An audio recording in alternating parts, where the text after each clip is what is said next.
Rồi. Đây đây đây đây. Đi đi. Nãy cười hề hề nào chưa? Đây đây đây đây. Đi.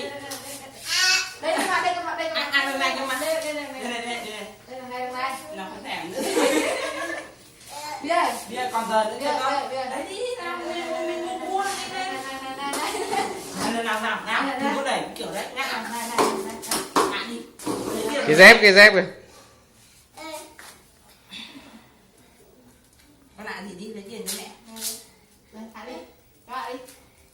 À, To vào. Đi. Thôi là không cho nữa này. Còn giờ cái gì cầm luôn. 500.000 đấy con ạ, mấy con cua đấy. Đi.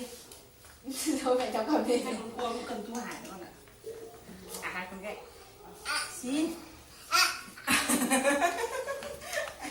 Hải này. Mặc áo này đổ nhện dài.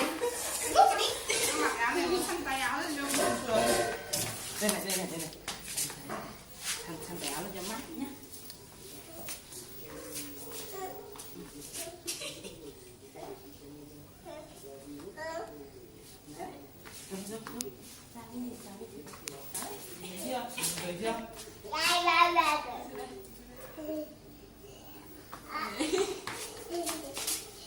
Bia ơi.